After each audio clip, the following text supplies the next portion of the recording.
ওম শান্তি।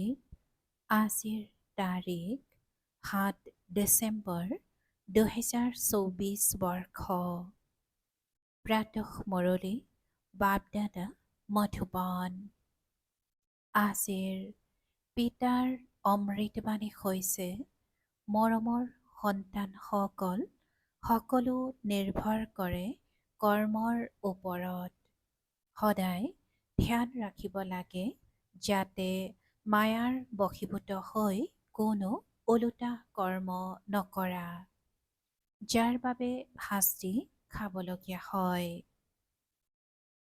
আৰু আজিৰ প্ৰশ্ন, পিতাৰ দৃষ্টিত সকলোতকৈ অধিক বুদ্ধিমান কোন? পিতাই উত্তৰত কৈছে, যিসকলৰ পবিত্ৰতাৰ ধাৰণা আছে তেওঁলোকেই বুদ্ধিমান, আৰু যিসকল পতিত তেওঁলোক বুদ্ধিহীন।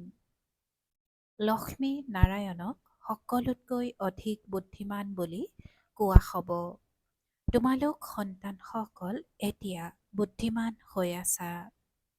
পবিত্ৰতাই হৈছে সকলোতকৈ মুখ্য।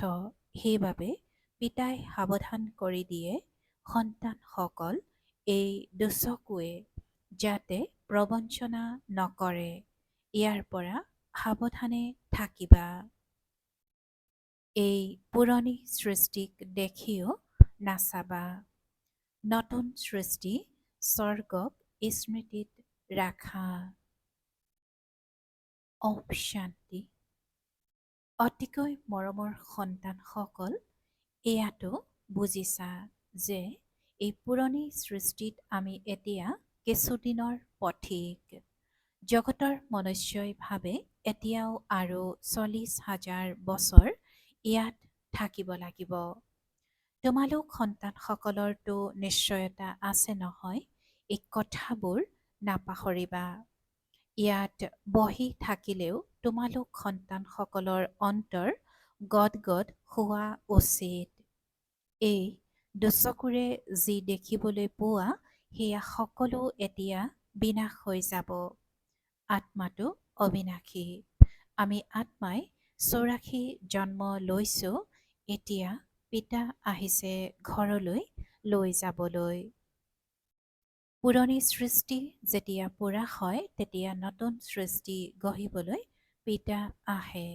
নতুনৰ পৰা পুৰণি, পুৰণিৰ পৰা নতুন সৃষ্টি কেনেকৈ হয় এয়া তোমালোকৰ বুদ্ধিত আছে। আমি অনেকবাৰ পৰিক্ৰমা লগাইছোঁ, এতিয়া চক্ৰ পূৰা হয়।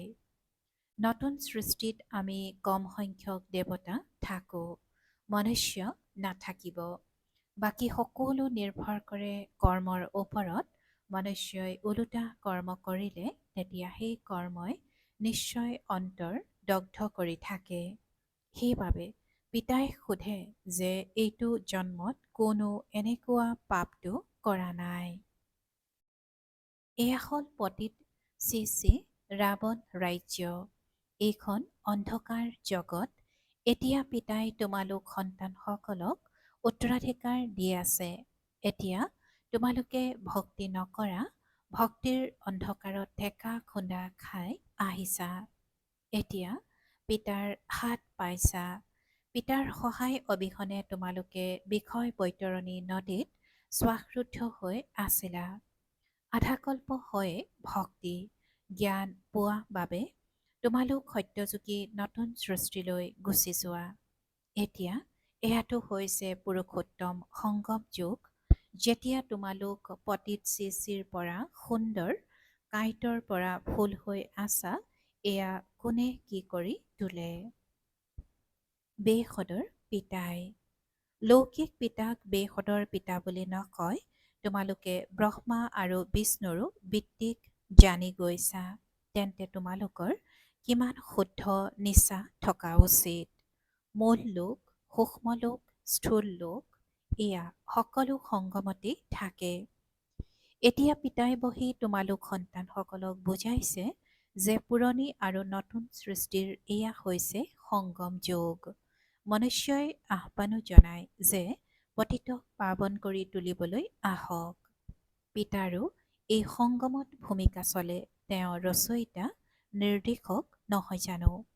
তেন্তে নিশ্চয় তেওঁৰ কিবা কাৰ্যকলাপ থাকিব।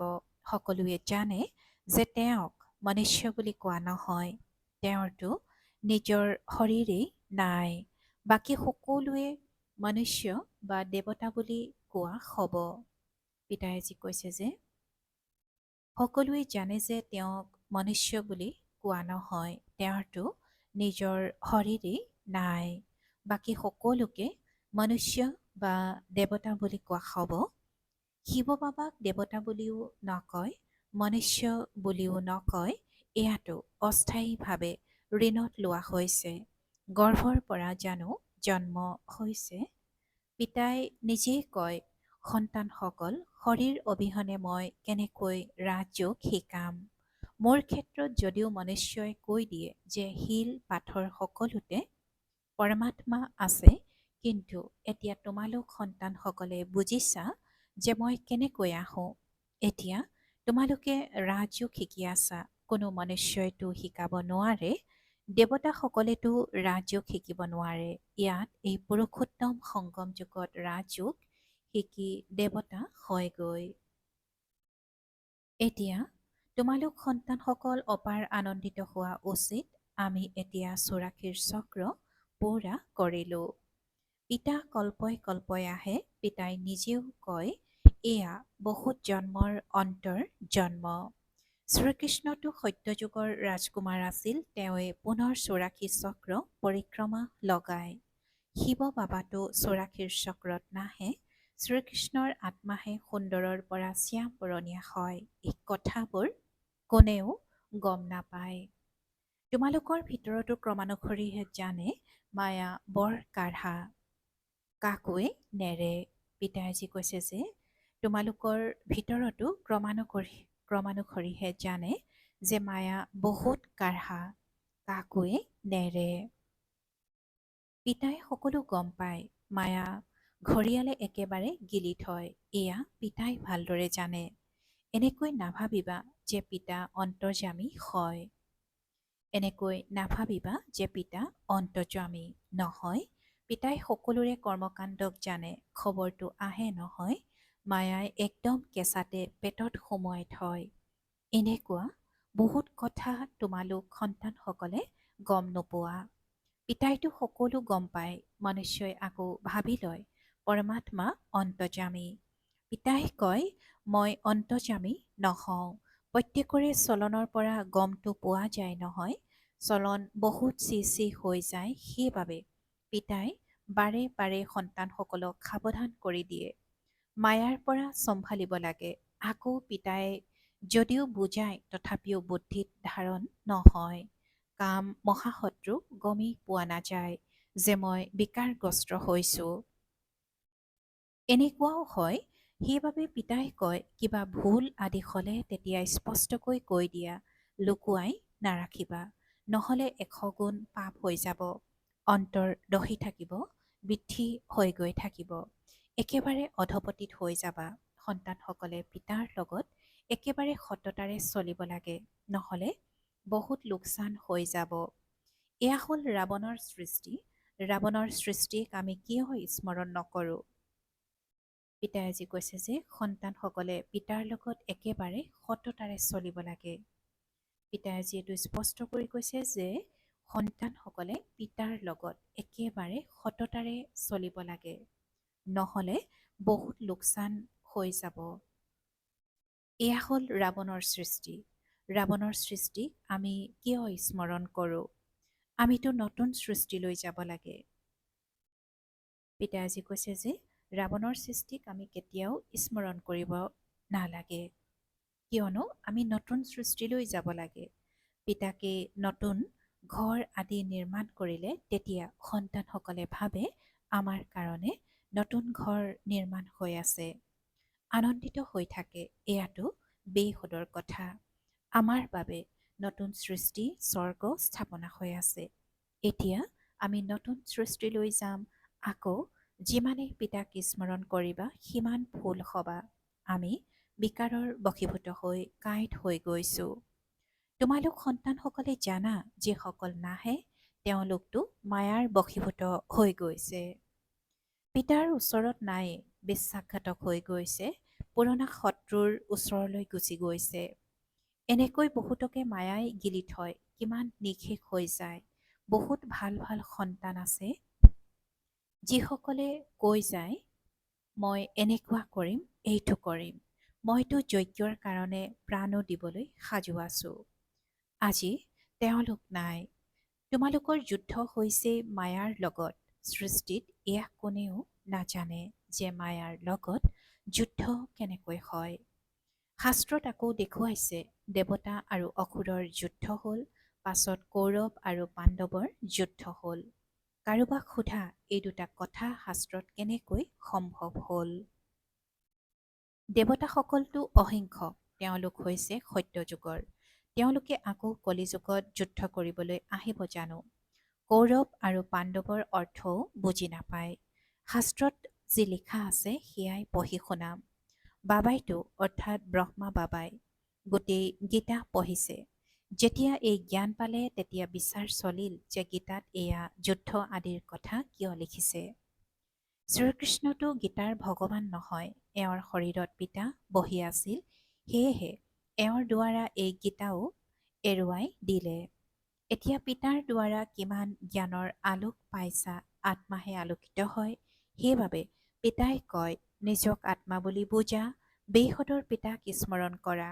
ভক্তিত তোমালোকে স্মৰণ কৰিছিলা, কৈছিলা আপুনি আহিলে তেতিয়া উৎসৰ্গিত হৈ যাম, কিন্তু তেওঁ কেনেকৈ আহিব, কেনেকৈ উৎসৰ্গিত হবা, এয়া জানো বুজিছিলা? এতিয়া তোমালোক সন্তানসকলে বুজি পোৱা, যেনেকুৱা পিতা আমি আত্মা সকলো তেনেকুৱাই। পিতাৰ হৈছে অলৌকিক জন্ম আৰু তোমালোক সন্তানসকলক কিমান ভালকৈ পঢ়ায়। তোমালোকে নিজে কোৱা, এওঁতো সেইজনেই আমাৰ পিতা, যিজন কল্পই কল্পই আমাৰ পিতা হয়। আমি সকলোৱে বাবা বাবা বুলি কওঁ, বাবায়ো সন্তান সন্তান বুলি কয়। তেওঁৱে শিক্ষকৰ ৰূপত আমাক ৰাজযোগ শিকায়, তোমালোকক বিশ্বৰ মালিক কৰি তোলে। গতিকে এনেহেন পিতাৰ হৈ পুনৰ সেইজন শিক্ষকৰ পৰা শিক্ষাও লোৱা উচিত। শুনি শুনি গদগদ হোৱা উচিত। যদি চি চি হোৱা তেন্তে সেই আনন্দ নাথাকিব। যিমানে মগজ নখটোৱা, তেওঁলোক আমাৰ জাতি ভাই নহয়। ইয়াত মনুষ্যৰ কিমান উপাধি থাকে, সেই সকলো হৈছে সদৰ কথা। তোমালোকৰ উপাধি চোৱা কিমান উচ্চ। সকলোতকৈ ডাঙৰ গ্ৰেট গ্ৰেট গ্ৰেণ্ডফাদাৰ ব্ৰহ্মা, তেওঁক কোনেও নাজানে। শিৱ বাবাকটো সৰ্বব্যাপী বুলি কৈ দিছে, ব্ৰহ্মাকো কোনেও নাজানে। চিত্ৰও আছে, ব্ৰহ্মা বিষ্ণু শংকৰ। ব্ৰহ্মাক আকৌ সূক্ষ্মলোকত লৈ গৈছে।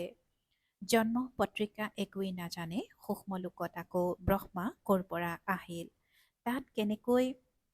তাত কেনেকৈ তুলি ল'ব। পিতাই বুজাইছে, এইখন মোৰ ৰথ। বহুত জন্মৰ অন্তত মই এওঁৰ শৰীৰত প্ৰৱেশ কৰিছোঁ। এয়া পুৰুষোত্তম সংগম যোগ, গীতাৰ আখ্যান, য'ত পবিত্ৰতা হৈছে মুখ্য। পতিতৰ পৰা পাৱন কেনেকৈ হ'ব লাগে, এয়াও কোনেও গম নাপায়।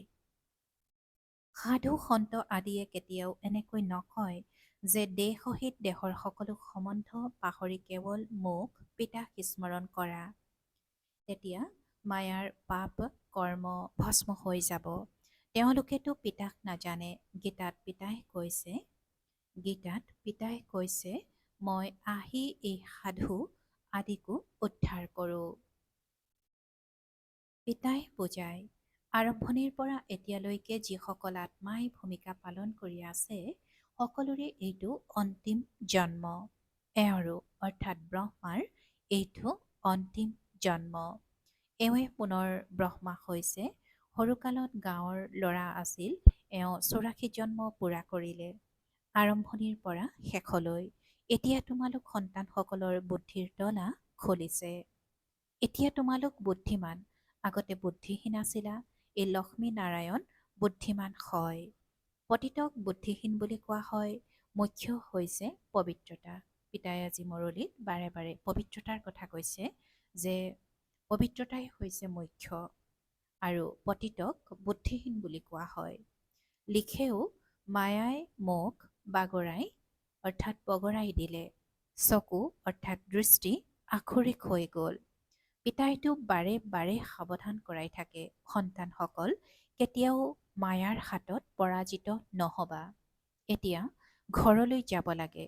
নিজক আত্মা বুলি বুজি পিতাক স্মৰণ কৰা এই পুৰণি সৃষ্টি নাশ হোৱাৰ পথত। আমি পাৱন হোৱা আমি পাৱন হওঁ, গতিকে আমাক পাৱন সৃষ্টিও লাগে নহয়। তোমালোক সন্তানসকলেই পতিতৰ পৰা পাৱন হ'ব লাগে। পিতাইটো যোগসূত্ৰ নগঢ়ে। পিতা জানো পতিত হয় যে যোগসূত্ৰ গঢ়িব। বাবাইতো কয়, মই তোমালোকৰ সেৱাত উপস্থিত হওঁ। তোমালোকেই বিচাৰিছা যে আহি আমাক পতিতৰ পৰা পাৱন কৰি তোলক।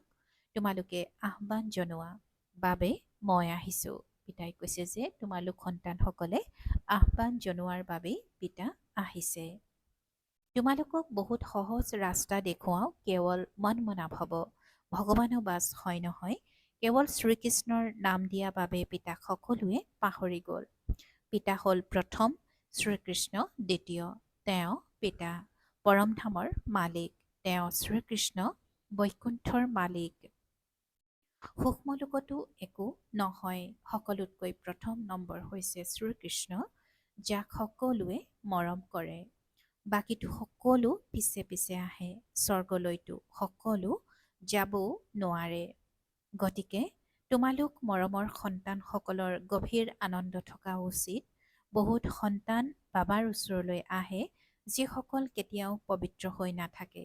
বাবাই বুজায়, যদি বিকাৰগ্ৰস্ত হোৱা তেন্তে আকৌ বাবাৰ ওচৰলৈ কিয় আহা? বাবাই বুজায়, যদি বিকাৰগ্ৰস্ত হোৱা তেন্তে আকৌ বাবাৰ ওচৰলৈ কিয় আহা? তেওঁলোকে কয়, কি কৰোঁ, থাকিব নোৱাৰোঁ, কিন্তু ইয়ালৈ আহোঁ, কিজানি কেতিয়াবা কাৰে লক্ষ্য ভেদ কৰেই। আপোনাৰ বাহিৰে আমাৰ সৎগতি কোনে কৰিব? সেইবাবে আহি বহি যাওঁ। মায়া কিমান প্ৰবল! নিশ্চয়ো জন্মে। বাবাই আমাক পতিতৰ পৰা পাৱন ফুলৰ দৰে কৰি তোলে। নিশ্চয়ো জন্মে, সন্তানে কৈছে যে নিশ্চয়ো জন্মে, যে বাবাই আমাক পতিতৰ পৰা পাৱন ফুলৰ দৰে কৰি তোলে। কিন্তু কি কৰোঁ, তথাপিও সঁচা ক'লে কেতিয়াবা শুধৰণি হৈ যাম। আমাৰ এইটো নিশ্চয়তা আছে যে আপোনাৰ দ্বাৰাই আমি শুধৰণি হ'ম। বাবাৰ এনেকুৱা সন্তানসকলৰ ওপৰত পুতৌ জন্মে, পুনৰ এনেকুৱাই হ'ব। একো নতুন নহয়। বাবাইতো নিতৌ শ্ৰীমত দিয়ে, কিন্তু কিছুমানেহে সেয়া কাৰ্যত ৰূপায়িত কৰে। এই ক্ষেত্ৰত বাবাই কি কৰিব পাৰে? বাবাই কয়, কিজানি এওঁৰ ভূমিকাই এনেকুৱা। সকলোতো ৰজা ৰাণী নহয়। ৰাজধানী স্থাপনা হৈ আছে। ৰাজধানীত সকলোৰে প্ৰয়োজন। তথাপিও বাবাই কয়, সন্তানসকল সাহস নেহেৰুৱাবা, আগবাঢ়ি যাব পাৰা। ভাল বাৰু। অতি মৰমৰ কল্পৰ পাছত পুনৰাই মিলিত হোৱা সন্তানসকলৰ প্ৰতি মাতা পিতা বাপ দাদাৰ স্নেহপূৰ্ণ স্মৰণ আৰু সুপ্ৰভাত। আত্মিক পিতাৰ আত্মিক সন্তানসকলক নমস্কাৰ। আৰু আত্মিক সন্তানসকলৰ আত্মিক মাত পিতা আৰু বাপ দাদাৰ প্ৰতি স্নেহপূৰ্ণ স্মৰণ আৰু সুপ্ৰভাত আৰু নমস্কাৰ নমস্কাৰ নমস্কাৰ।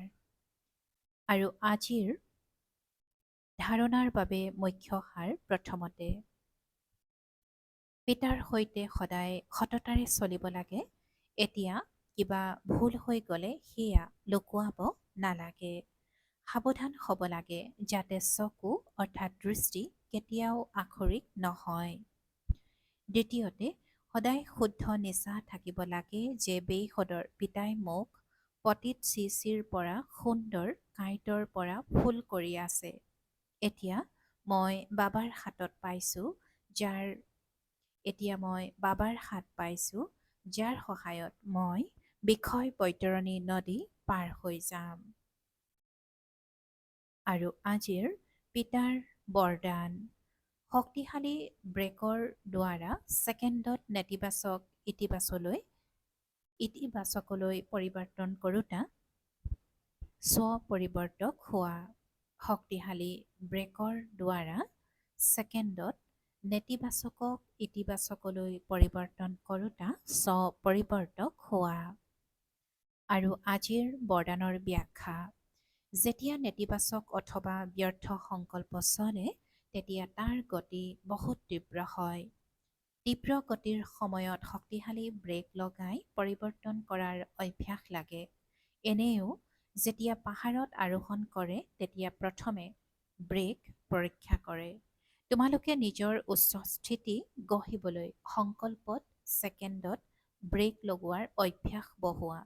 যেতিয়া নিজৰ সংকল্প বা সংস্কাৰ 1 ছেকেণ্ডত নেতিবাচকৰ পৰা ইতিবাচকলৈ পৰিৱৰ্তন কৰি ল'বা, তেতিয়া স্ব-পৰিৱৰ্তনৰ দ্বাৰা বিশ্ব পৰিৱৰ্তনৰ কাৰ্য সম্পন্ন হ'ব। আৰু আজিৰ শ্লোগান। নিজৰ প্ৰতি আৰু সৰ্ব আত্মাৰ প্ৰতি শ্ৰেষ্ঠ পৰিৱৰ্তনৰ শক্তিক কাৰ্যত ৰূপায়িত কৰোঁতাজনেই সঁচা কৰ্মযোগী। ওম শান্তি। সদায় সন্তুষ্ট হৈ থাকি সকলোকে সন্তুষ্ট কৰি সন্তুষ্টমনে হ'বলৈ আজিৰ অব্যক্ত সংকেত। সদায় সন্তুষ্ট হৈ থাকি সকলোকে সন্তুষ্ট কৰি সন্তুষ্টমনে হ'বলৈ আজিৰ অব্যক্ত সংকেত। কৰাওতাই কৰাই আছে, মই কেৱল নিমিত্ত হৈ কাৰ্য কৰি আছোঁ, এইটো স্মৃতিত থাকা। কৰাওতাই কৰাই আছে, মই কেৱল নিমিত্ত হৈ কাৰ্য কৰি আছোঁ, এইটো স্মৃতিত থাকা। এয়াই সেৱাধাৰীৰ বৈশিষ্ট্য। ইয়াৰ দ্বাৰা সেৱাত বা স্বপুৰুষাৰ্থত সদায় সন্তুষ্ট হৈ থাকিবা আৰু যিসকলৰ নিমিত্ত হ'বা তেওঁলোকো সন্তুষ্ট হ'ব। সদায় সন্তুষ্ট হৈ থকা আৰু আনকো সন্তুষ্ট কৰি ৰখা, এয়াই সঁচা সেৱাধাৰীৰ বৈশিষ্ট্য। ওম শান্তি।